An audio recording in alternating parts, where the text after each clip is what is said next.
The Air Force's principal job is to accomplish our national objectives in what's called the aero domain, in concert with the Army, Navy, Marines, and now the Space Force, as well as other national agencies.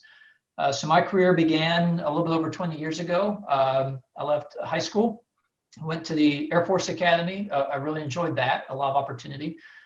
Went to pilot training immediately upon graduation, and then spent many years in Iraq and Afghanistan after that, flying C-130s. From there, I competed and was selected to go to the U-2 program. And I rose from in that program to be a commander of one of the really important squadrons called the 99th Reconnaissance Squadron. The squadron I commanded was the size of maybe a small business or medium business. We started off with about 70 personnel, and when I was said and done after about 2 years, we had about 170 personnel.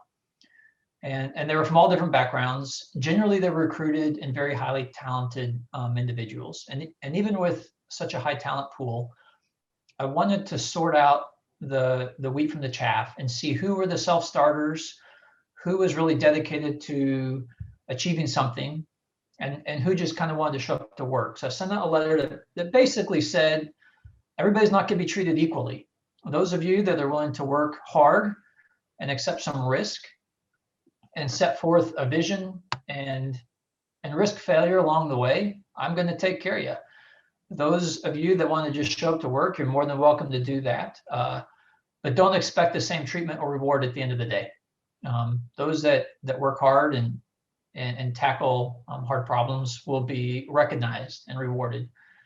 And immediately, a lot of folks raised their hand and they pitched into the fight.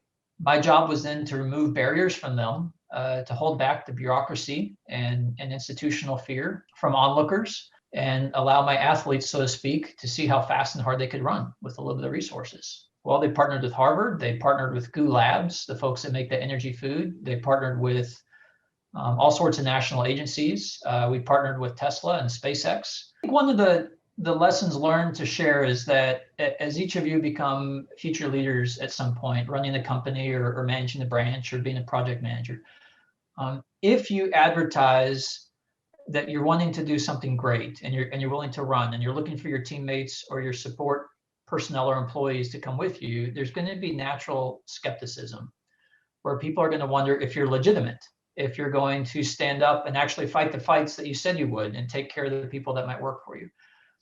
And a lot of people will be holdouts initially before jumping into whatever endeavor that you're pursuing until they see you're serious. And so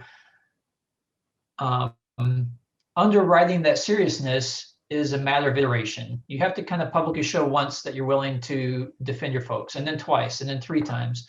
And through that campaign, more and more folks will come off the bench and join in with you, and then kind of go down that road once they realize that you really are willing to fight fights for them and that you will take care of them when times get hard.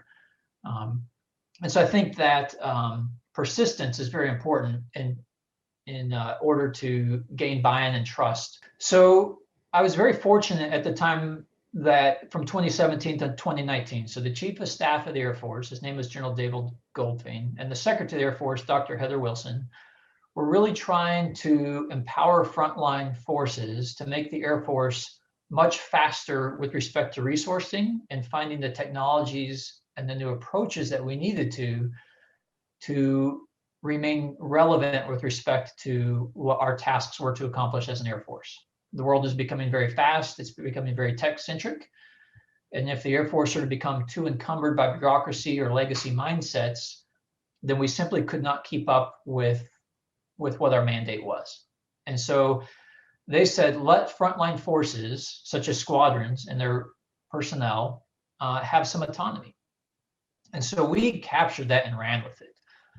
But there was what the Air Force coined the term of called the frozen middle. And so that's the legacy institution of an infinite number of bureaucrats that want to be in charge or convince you that they're in charge and convince you that their job is to slow you down and be very, very cautious and risk averse with respect to regulations and what you do. And so my job became keeping them at bay, convincing them that what we're doing was legitimate and safe, and allowing the folks that worked for me to pursue the lines of effort that they wanted to pursue. So there are a number of times when those regulators would send in no notice inspections or auditors under a pretense that what we were doing was illegal or immoral or that we were wasting funds.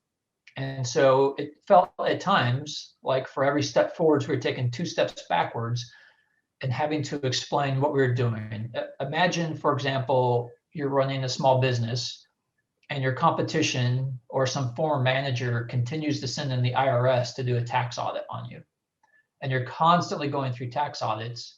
It makes it very difficult for you to pursue the business model or the business partnerships that you're looking for. And we had to deal with that a lot. So we got very skilled at showing how we had dotted our I's and crossed our T's in order to keep from being taken down, so to speak, from those who were intimidated by how fast we were moving.